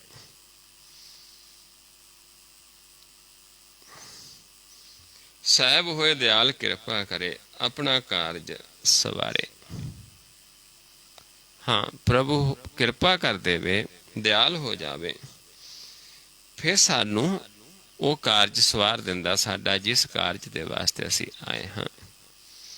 ਤਾਂ ਸੁਹਾਗਣ ਜਾਣੀਐ ਗੁਰ ਸ਼ਬਦ ਵਿਚਾਰੇ। ਕਹਿੰਦੇ ਤਾਂ ਹੀ ਸੁਹਾਗਣ ਜਾਣ ਸਕਦੀ ਹੈ ਉਸ ਪ੍ਰਭੂ ਨੂੰ, ਜਾਂ ਅਸੀਂ ਵੀ ਸਮਝ ਸਕਦੇ ਵੀ ਇਹ ਸੁਹਾਗਣ ਹੈ ਜੇ ਉਹ ਗੁਰ ਸ਼ਬਦ ਦੀ ਵਿਚਾਰ ਕਰਦੀ ਹੈ, ਗੁਰ ਦਾ ਗਿਆਨ ਦਿੰਦੀ ਹੈ, ਕਿਉਂਕਿ ਫਿਰ ਹੀ ਆਪਾਂ ਸਮਝ ਸਕਦੇ ਵੀ ਹਾਂ ਇਸ ਨੇ ਇਸ ਤਰੀਕੇ ਨਾਲ ਪ੍ਰਭੂ ਨੂੰ ਪਾਇਆ ਹੈ, ਜਿਸ ਨੂੰ ਆਪਣਾ ਸੁਹਾਗਣ ਬਣਾ ਲਿਆ ਹੈ। ਤੇ ਜੇ ਉਸ ਗੁਰ ਸ਼ਬਦ ਦੀ ਵਿਚਾਰ ਨੂੰ ਆਪਾਂ ਵੀ ਸੁਣਾਂਗੇ ਤੇ ਆਪਾਂ ਵੀ ਉਸ ਪ੍ਰਭੂ ਦੀ ਸੁਹਾਗਣ ਹੋ ਜਾਵਾਂਗੇ, ਕਿਉਂਕਿ ਉਹ ਸਾਨੂੰ ਆਪਣਾ ਬਣਾ ਲੈਂਦਾ ਹੈ। ਪਰ ਸਾਡਾ ਸ਼ਿੰਗਾਰ ਕਿਹੜਾ ਕਰਦਾ ਹੈ? ਸ਼ਬਦ ਦਾ। ਸ਼ਬਦ ਸਵਾਰੀ ਸਾਚ ਪਿਆਰੀ, ਸਾਈ ਸੁਹਾਗਣ ਠਾਕੁਰ ਤਾਰੀ। ਕਹਿੰਦੇ ਸ਼ਬਦ ਦੁਆਰਾ ਸਵਾਰਦਾ ਹੈ, ਗੁਰ ਸ਼ਬਦ ਦੁਆਰਾ। ਜਦੋਂ ਅਸੀਂ ਗੁਰ ਸ਼ਬਦ ਨੂੰ ਕਮਾਉਂਦੇ ਹਾਂ, ਮਨ ਦਾ ਸ਼ਿੰਗਾਰ ਹੁੰਦਾ ਹੈ, ਮਨ ਸਿਮਰ ਜਾਂਦਾ ਹੈ, ਫਿਰ ਅਸੀਂ ਕੀ ਹੁੰਦੇ? ਸੱਚ ਨੂੰ ਪਿਆਰੇ ਹੋ ਜਾਂਦੇ। ਸ਼ਬਦ ਸਵਾਰੀ ਸਾਚ ਪਿਆਰੀ, ਸਾਈ ਸੁਹਾਗਣ ਠਾਕੁਰ ਤਾਰੀ। ਕਹਿੰਦੇ ਫਿਰ ਉਹ ਸੁਹਾਗਣ ਉਸ ਨੂੰ ਪ੍ਰਭੂ ਆਪਣੀ ਬਣਾ ਲੈਂਦਾ ਹੈ, ਧਾਰ ਲੈਂਦਾ ਹੈ। ਤਾਂ ਸੁਹਾਗਣ ਜਾਣੀਐ ਗੁਰ ਸ਼ਬਦ ਵਿਚਾਰੇ, ਕਿਰਤ ਕੀ ਬਾਂਦੀ ਸਭ ਫਿਰੈ, ਦੇਖੋ ਵਿਚਾਰੀ। ਪਰ ਸਮਝਾਉਂਦੇ ਨੇ ਕਿ ਸੰਸਾਰ ਦੇ ਵਿੱਚ ਤੁਸੀਂ ਦੇਖੋਗੇ ਬਾਹਰੋਂ ਦਿਖਾਵਾ ਕਰਦੇ ਨੇ ਕਿ ਅਸੀਂ ਸੁਹਾਗਣਾ ਹਾਂ, ਪਰ ਹੈ ਕਿਰਤ ਦੇ ਬੰਦੇ ਹੋਏ, ਮਾਇਆ ਦੇ ਵਾਸਤੇ। ਫਰਜ਼ ਕਰੋ ਕੋਈ ਸੁਹਾਗਣ ਹੈ, ਸਹੇਲੀਆਂ ਇਕੱਠੀਆਂ ਹੁੰਦੀਆਂ ਨੇ, ਦੂਜੀਆਂ ਸਹੇਲੀਆਂ ਸੁਹਾਗਣ ਨੂੰ ਪੁੱਛਦੀਆਂ ਨੇ ਉਸਦੇ ਪਤੀ ਦੇ ਬਾਰੇ, ਕਿ ਉਹ ਕਹੇਗੀ ਵੀ ਤੁਸੀਂ ਪਹਿਲਾਂ ਇੰਨੇ ਪੈਸੇ ਦਿਓ, ਫਿਰ ਮੈਂ ਆਪਣੇ ਪਤੀ ਦੇ ਬਾਰੇ ਕੁਝ ਦੱਸਾਂਗੀ। ਉਹ ਤਾਂ ਖੁਸ਼ ਹੋ ਕੇ ਦੱਸੇਗੀ ਆਪਣੇ ਪਤੀ ਦੇ ਬਾਰੇ। ਏਦਾਂ ਜਿਹੜੇ ਪ੍ਰਭੂ ਦੇ ਭਗਤ ਨੇ, ਜੇ ਉਹਨਾਂ ਨੂੰ ਕੋਈ ਪੁੱਛਦਾ, ਉਹਨਾਂ ਨੂੰ ਚਾਅ ਚੜ੍ਹਦਾ ਹੈ ਕਿ ਹਾਂ ਉਸ ਪਿਆਰੇ ਦੇ ਬਾਰੇ ਕੋਈ ਪੁੱਛਦਾ ਹੈ, ਚਾਅ ਦੇ ਵਿੱਚ ਦੱਸਦੇ ਨੇ, ਕਿਉਂਕਿ ਭਗਤਾਂ ਦੇ ਅੰਦਰ ਭੁੱਖ ਲੱਗੀ ਹੁੰਦੀ ਹੈ ਕਿ ਅਸੀਂ ਆਪਣੇ ਉਸ ਪਿਆਰੇ ਦੀ ਸਿਫਤ ਸਲਾਹ ਕਰੀਏ। ਨਾਨਕ ਭਗਤਾਂ ਭੁੱਖ ਸਲਾਹਨ, ਸੱਚ ਨਾਮ ਆਧਾਰ। ਪਰ ਦੂਜੇ ਕਿਰਤ ਦੇ ਬੰਦੇ ਨੇ, ਜਿਹੜੇ ਕਹਿੰਦੇ ਨੇ 1 ਘੰਟਾ ਅਸੀਂ ਤੁਹਾਨੂੰ ਵਿਚਾਰ ਸੁਣਾਵਾਂਗੇ ਤੇ ਸਾਡੀ ਇੰਨੀ ਭੇਟਾ ਹੋਏਗੀ। ਉਹ ਕਿਰਤ ਦੇ ਬੰਦੇ ਲੋਕ ਨੇ, ਉਹ ਤਾਂ ਸਾਰਾ ਫਿਰਦਾ ਸੰਸਾਰ, ਮਤਲਬ ਕਹਿੰਦੇ ਕਿਰਤ ਕੀ ਬਾਂਦੀ ਸਭ ਫਿਰੈ, ਦੇਖੋ ਵਿਚਾਰੀ। ਕਹਿੰਦੇ ਵਿਚਾਰ ਕੇ ਦੇਖੋ, ਸਾਰੇ ਕਿਰਤ ਦੇ ਬੰਦੇ ਹੋਏ ਨੇ। ਇਸ ਨੂੰ ਕਿਆ ਆਖੀਐ, ਕਿਆ ਕਰੇ ਵਿਚਾਰੀ। ਹੁਣ ਇਸ ਨੂੰ ਕਿਆ ਕਹੀਏ? ਇਹ ਵਿਚਾਰੀ ਕਿਆ ਕਰ ਸਕਦੀ, ਕਿਉਂਕਿ ਇਸ ਤਾਂ ਪ੍ਰਭੂ ਨੂੰ ਭਾਉਂਦੀ ਨਹੀਂ। ਇਹ ਤਾਂ ਕਿਰਤ ਦੀ ਬੰਦੀ ਹੋਈ ਹੈ, ਇਹਦੇ ਅੰਦਰ ਕੋਈ ਚਾਅ ਨਹੀਂ, ਕੋਈ ਸੁਹਾਗਣ ਨਹੀਂ ਹੈ, ਇਸ ਕਰਕੇ ਜਿਸ ਉਹ ਗੁਰ ਸ਼ਬਦ ਦੀ ਵਿਚਾਰ ਵੀ ਨਹੀਂ ਕਰ ਸਕਦੀ। ਭਈ ਨਿਰਾਸੀ ਉੱਠ ਚੱਲੀ, ਚਿਤ ਬੰਦ ਨਾ ਧੀਰਾ। ਕਹਿੰਦੇ ਉਹ ਤਾਂ ਖੁਦ ਨਿਰਾਸ਼ੀ ਹੀ ਉੱਠ ਚਲੇ ਜਾਂਦੀ ਹੈ, ਕਿਉਂਕਿ ਚਿੱਤ ਉਹਨਾਂ ਦਾ ਧੀਰਜ ਦੇ ਵਿੱਚ ਨਹੀਂ ਆਉਂਦਾ, ਟਿਕਾ ਦੇ ਵਿੱਚ ਨਹੀਂ ਆਉਂਦਾ। ਹਰ ਕੀ ਚਰਨੀ ਲਾਗ ਰਹੋ ਭਜ ਸਰਨ ਕਬੀਰਾ। ਤੇ ਬਾਬਾ ਕਬੀਰ ਸਮਝਾਉਂਦੇ ਨੇ ਕਿ ਭਾਈ ਹਰੀ ਦੇ ਚਰਨਾਂ ਨਾਲ ਜੁੜੇ ਰਹੋ, ਉਸ ਨੂੰ ਭਜੋ, ਪਰ ਉਦੋਂ ਭਜਨ ਦੇ ਵਾਸਤੇ ਇਹ ਸਾਨੂੰ ਕਿਰਤ ਨਹੀਂ ਬਣਾਉਣੀ ਪੈਂਦੀ, ਕਿਉਂਕਿ ਕਿਰਤ ਜਿਹੜੀ ਹੈ ਹੱਥ ਪੈਰ ਦਿੱਤੇ ਨੇ ਜਿਹਦੇ ਦੁਆਰਾ ਆਪਾਂ ਕਿਰਤ ਕਰ ਸਕਦੇ ਹਾਂ। ਪ੍ਰਭੂ ਦੀ ਸਿਫਤ ਸਲਾਹ, ਪ੍ਰਭੂ ਦੇ ਗੁਣ ਗਾਉਣੇ, ਉਸ ਦੇ ਬੈਠ ਕੇ ਵਿਚਾਰ ਕਰਨੀ, ਇਸ ਨੂੰ ਕਿਰਤ ਨਹੀਂ ਬਣਾਉਣਾ। ਇਸ ਨੂੰ ਅਸੀਂ ਚੌ ਦੇ ਵਿੱਚ ਭਗਤੀ ਕਰਨੀ ਹੈ, ਜਿਹਦੇ ਦੁਆਰਾ ਸਾਨੂੰ ਉਹ ਧਨ ਮਿਲਣਾ ਹੈ ਜਿਹੜਾ ਅਖੁੱਟ ਧਨ ਹੈ, ਜਿਹੜਾ ਇੱਥੇ ਵੀ ਤੇ ਅੱਗੇ ਵੀ, ਜਿਸ ਦੇ ਨਾਲ ਅਸੀਂ ਖੁਦ ਤਾਂ ਛੁੱਟਾਂਗੇ, ਆਪਣੇ ਕੁਲਾਂ ਤੱਕ ਦਾ ਕਰਜ਼ਾ ਉਤਾਰ ਦੇਵਾਂਗੇ, ਹੋਰ ਸੰਗਤਾਂ ਨੂੰ ਵੀ ਧਾਰ ਦੇਵਾਂਗੇ। ਐਸਾ ਧਨ ਹੈ ਜਿਹੜਾ ਅਖੁੱਟ ਧਨ ਮਿਲ ਜਾਂਦਾ ਹੈ। ਉਹ ਧਨ ਕਿਹੜਾ ਹੈ? ਗੁਰਸ਼ਬਦ ਦਾ। ਪਰ ਕਿੱਥੇ ਹੈ? ਜਿੱਥੇ ਆਪ ਆ ਕੇ ਵਸ ਜਾਂਦਾ ਹੈ, ਜਿਹਨੂੰ ਮਹਾਰਾਜ ਸਮਝਾਉਂਦੇ ਨੇ ਕਿ ਜਿੱਥੇ ਪ੍ਰਭੂ ਵਸਦਾ ਹੈ ਉੱਥੇ ਫਿਰ ਸੱਚੇ ਸ਼ਬਦ ਦੀ ਤੋਟ ਨਹੀਂ ਆਉਂਦੀ। ਤਿਚਰ ਮੂਲ ਨਾ ਥੁੜੀ ਦੋ, ਜਿਚਰ ਆਪ ਕਿਰਪਾਲ, ਸ਼ਬਦ ਅਖੁੱਟ ਬਾਬਾ ਨਾਨਕਾ, ਖਾਏ ਖਰਚ ਧਨ ਮਾਲ।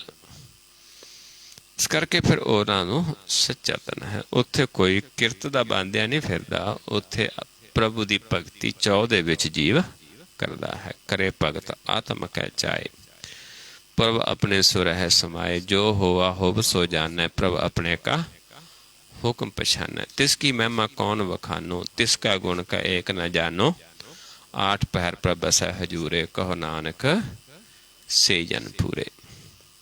ਮਨ ਮੇਰੇ ਤਿਨ ਕੀ ਓਟ ਲੈ, ਮਨ ਤਨ ਆਪਣਾ ਤਿਨ ਜਨ ਦੇ, ਜਿਨ ਜਨ ਆਪਣਾ ਪ੍ਰਭੂ ਪਛਾਤਾ, ਸੋ ਜਨ ਸਰਬ ਥੋਕ ਕਾ ਦਾਤਾ। ਤਿਸ ਕੀ ਸਰਨ ਸਰਬ ਸੁਖ ਪਾਵੈ, ਤਿਸ ਕੇ ਦਰ ਸਭ ਪਾਪ ਮਿਟਾਵੈ, ਅਵਰ ਸਿਆਣਪ ਸਗਲੀ ਛਾੜ, ਤਿਸ ਜਨ ਕੀ ਤੂੰ ਸੇਵਾ ਲਾਗ, ਆਵਨ ਜਾਣ ਨਾ ਹੋਵੀ ਤੇਰਾ, ਤਿਸ ਜਨ ਕੇ ਪੂਜੋ ਸਦ ਪਹਿਰਾ। ਤਿਸ ਤਰੀਕੇ ਦੇ ਨਾਲ ਗੁਰਬਾਣੀ ਸਮਝਾਉਂਦੀ ਹੈ ਕਿ ਇੱਦਾਂ ਆਪਾਂ ਉਸ ਪ੍ਰਭੂ ਦੇ ਚਰਨਾਂ ਦੇ ਨਾਲ ਜੁੜੇ ਰਹਿਣਾ ਹੈ, ਕਿਉਂਕਿ ਜਿਹੜੇ ਹਰੀ ਦੇ ਜਨ ਨੇ, ਜਿਹੜੇ ਸੁਹਾਗਣਾ ਨੇ, ਉਹ ਸਾਨੂੰ ਦੱਸਦੇ ਨੇ ਆਪਾਂ ਸਾਰੇ ਹੀ, ਕਿਉਂਕਿ ਸਾਰਿਆਂ ਦਾ ਸੋ ਇੱਕ ਹੀ ਹੈ, ਉਹ ਸਾਰਿਆਂ 'ਚ ਵਸਦਾ ਹੈ, ਸਾਰਿਆਂ ਨੂੰ ਆਪਣੀ ਸੁਹਾਗਣ ਬਣਾ ਸਕਦਾ ਹੈ। ਤੇ ਅਸੀਂ ਸਾਰੀਆਂ ਸਹੇਲੀਆਂ ਮਿਲ ਕੇ ਫਿਰ ਉਸ ਪ੍ਰਭੂ ਦੀਆਂ ਕਹਾਣੀਆਂ ਕਰਦੇ ਹਾਂ। ਆਵੋ ਮਿਲ ਗਲ ਮਿਲੇ ਅੰਕ ਸਹੇਲੜੀਆਂ, ਆਵੋ ਭੈਣੇ ਗਲ ਮਿਲੇ ਅੰਕ ਸਹੇਲੜੀਆਂ, ਮਿਲ ਕੇ ਕਰੇ ਕਹਾਣੀਆਂ ਸਮਰੱਥ ਕਾਂਤ ਕੀਆਂ।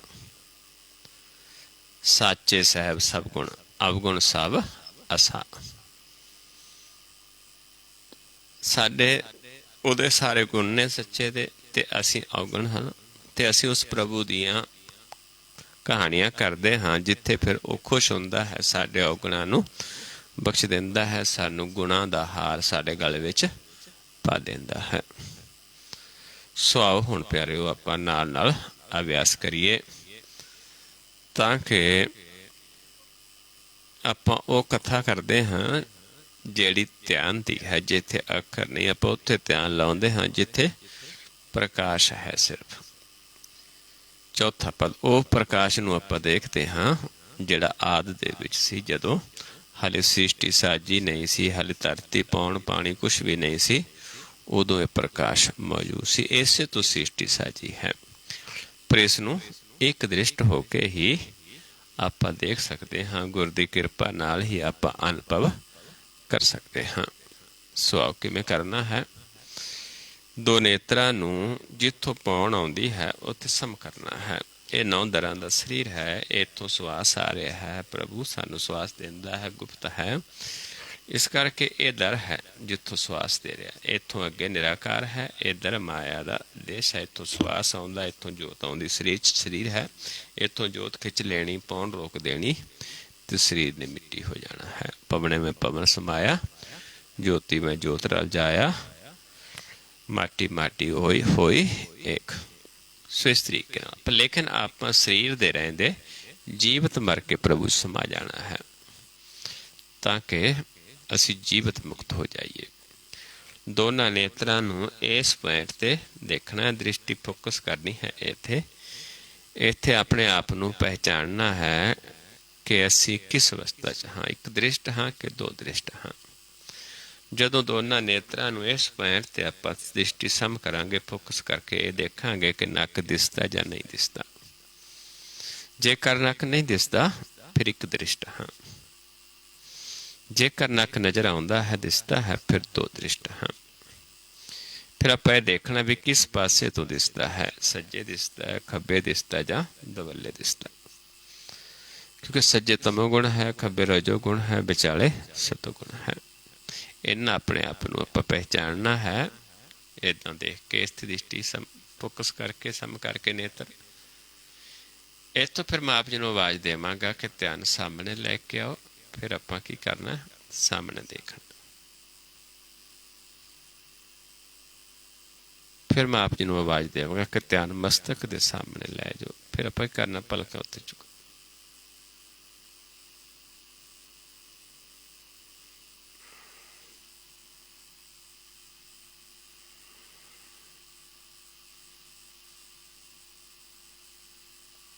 ਫਿਰ ਕਵਾਂਗੇ ਸਾਹਮਣੇ ਲੈ ਕੇ ਆਓ, ਫਿਰ ਸਾਹਮਣੇ ਲੈ ਕੇ ਆਉਣਾ। ਫਿਰ ਜਦੋਂ ਕਵਾਂਗਾ ਸਮ ਕਰਕੇ ਦੇਖੋ, ਫਿਰ ਦ੍ਰਿਸ਼ਟੀ ਫੋਕਸ ਕਰਕੇ ਦੇਖਣਾ ਹੈ। ਫਿਰ ਇਹ ਦੇਖਣਾ ਜੇ ਕੋਈ ਨਵਾਂ ਜੀਵ ਜਿਸ ਨੂੰ ਪਹਿਲਾਂ ਨੱਕ ਦਿਸਦਾ ਹੈ, ਦੋ ਦ੍ਰਿਸ਼ਟੀ 'ਚ ਹੈ, ਕਿ ਹੁਣ ਨੱਕ ਦਿਸਣੋਂ ਹਟ ਗਿਆ। ਜੇ ਨੱਕ ਨਜ਼ਰ ਆਉਣੋਂ ਹਟ ਗਿਆ ਤੇ ਇਹ ਇੱਕ ਦ੍ਰਿਸ਼ਟ ਹੋ ਗਿਆ। ਉਸ ਤੋਂ ਬਾਅਦ ਫਿਰ ਆਪਾਂ ਧਿਆਵਾਂਗੇ। ਧਿਆਨ ਦਾ ਮਾਰਗ ਚੱਲਦਾ ਹੈ ਜਦੋਂ ਅਸੀਂ ਇੱਕ ਦ੍ਰਿਸ਼ਟ ਹੋ ਜਾਂਦੇ ਹਾਂ। ਫਿਰ ਪ੍ਰਭੂ ਸਾਨੂੰ ਵਡਿਆਈਆਂ ਬਖਸ਼ਿਸ਼ ਕਰਦਾ ਹੈ। ਸੋ ਆਓ ਨੇਤਰ ਸਮ ਕਰਕੇ ਆਪਣੇ ਆਪ ਨੂੰ ਪਹਿਲਾਂ ਦੇਖੀਏ ਕਿ ਕਿਸ ਅਵਸਥਾ ਦੇ ਵਿੱਚ ਹਾਂ। ਜੋ ਪੁਰਾਣੇ ਜੀਵ ਪਹਿਲਾਂ ਰੋਜ਼ ਤੱਕ ਅਭਿਆਸੀ ਨੇ, ਉਹ ਆਪਣੇ ਪ੍ਰਕਾਸ਼ ਰੂਪ ਨੂੰ ਦੇਖੋ। ਤੇ ਕੋਈ ਨਵਾਂ ਜੀਵ ਆਪਣੀ ਦੀ ਪਰਖ ਕਰੋ ਕਿ ਮੈਂ ਇੱਕ ਦ੍ਰਿਸ਼ਟ ਹਾਂ ਕਿ ਦੋ ਦ੍ਰਿਸ਼ਟ ਹਾਂ। ਜੇ ਦੋ ਦ੍ਰਿਸ਼ਟ ਹਾਂ ਤਾਂ ਕਿਸ ਪਾਸੇ ਹੈ ਧਿਆਨ, ਸੱਜੇ ਹੈ, ਖੱਬੇ ਹੈ ਜਾਂ ਵਿਚਾਲੇ।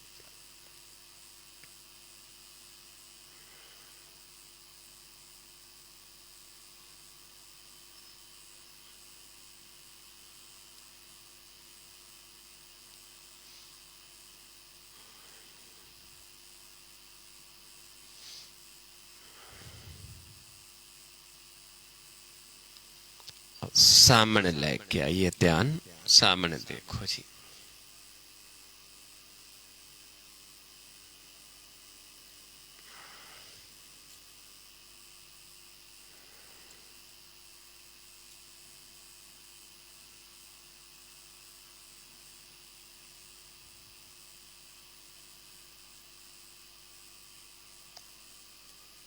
मस्तक दे सामने ले जाओ, पलक उत्ते चुको।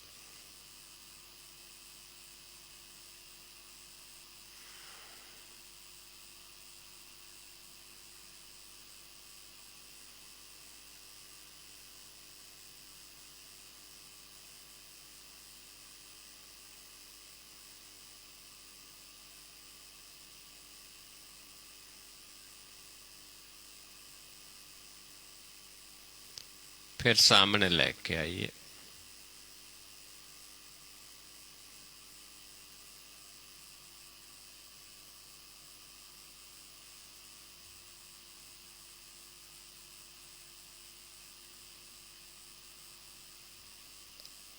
फिर नक ते सम करके देखिए अपने आप ਨੂੰ। दृष्टि फोकस करके दो नेत्र सम करके देखो अपने आप ਨੂੰ। अगर कोई नवा जीव सी उसने देखना कि हुण उसनूं नक नज़रों आउणों हट गया। जे नक नज़र आउणों हट गया तो समझ लो भी एक दृष्ट हो गया।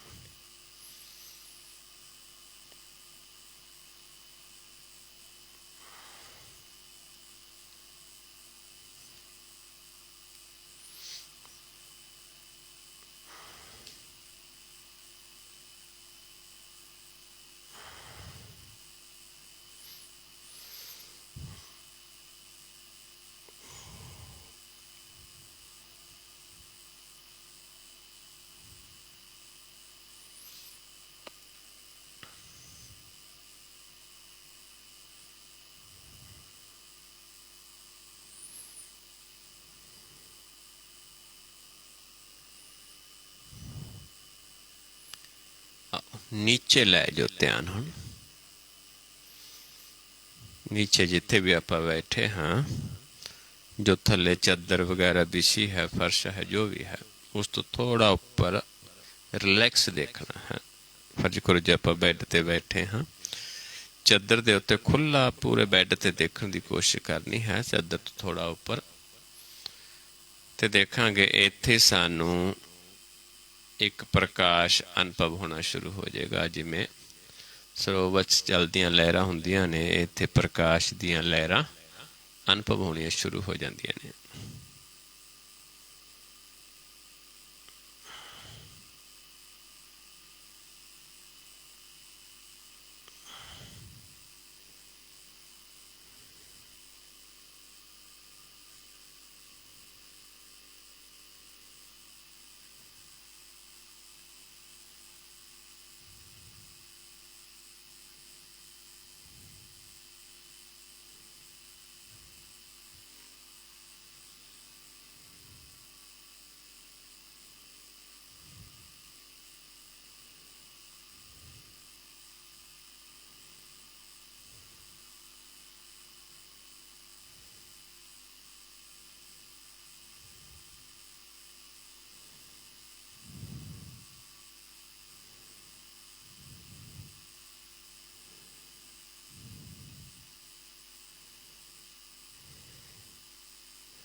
आओ सम करके देखिए, फिर नेत्र सम करके अपने आप में देखिए।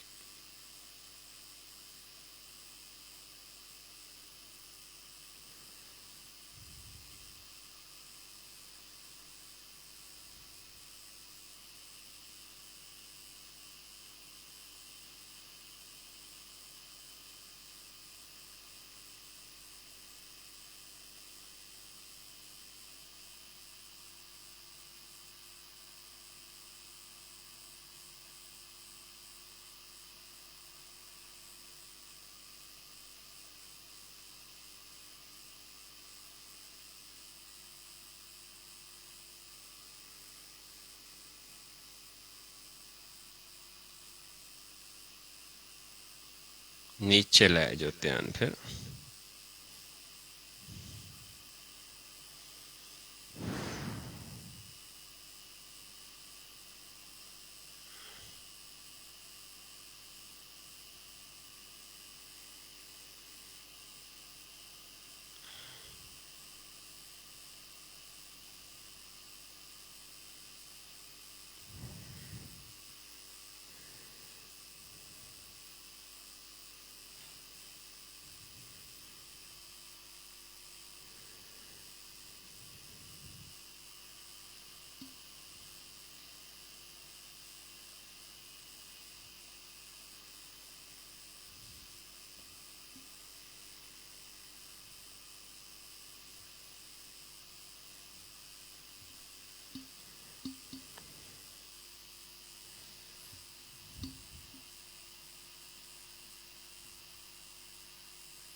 फिर सम करके देखिए अपने आप ਨੂੰ।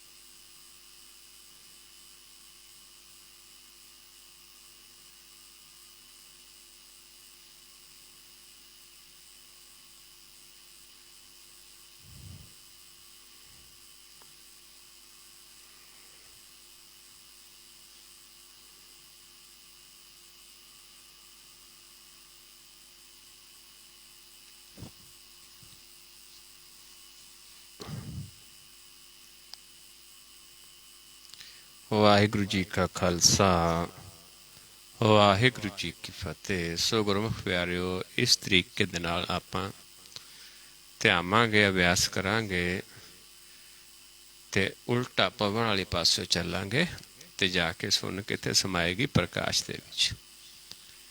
ਤੇ ਪ੍ਰਕਾਸ਼ ਦੇ ਵਿੱਚ ਜਾ ਕੇ ਮਨ ਪ੍ਰਕਾਸ਼ ਹੋ ਜਾਏਗਾ, ਆਪਾ ਖਤਮ ਹੋ ਜਾਏਗਾ ਤੇ ਉੱਥੇ ਵਾਸਾ ਹੋ ਜਾਏਗਾ ਜਿੱਥੇ ਦਿਨ ਰਾਤ ਨਹੀਂ, ਜਿੱਥੇ ਪੌਣ ਪਾਣੀ ਅਗਰ ਨਹੀਂ, ਜਿੱਥੇ ਸਿਰਫ ਪ੍ਰਕਾਸ਼ ਹੈ, ਜਿੱਥੇ ਜਾ ਕੇ ਸਾਡੇ ਮਨ ਨੇ ਹੀ ਰਹਿਣਾ ਹੈ, ਜਿੱਥੇ ਤਨ ਨਹੀਂ ਰਹਿੰਦਾ, ਕਿਉਂਕਿ ਤਨ ਇੱਕ ਦਿਨ ਨਾਸ ਹੋ ਜਾਣਾ ਹੈ, ਨਾਸਵਾਨ ਹੈ, ਤੇ ਮਨ ਨੇ ਅਬਿਨਾਸੀ ਹੋ ਜਾਣਾ ਹੈ।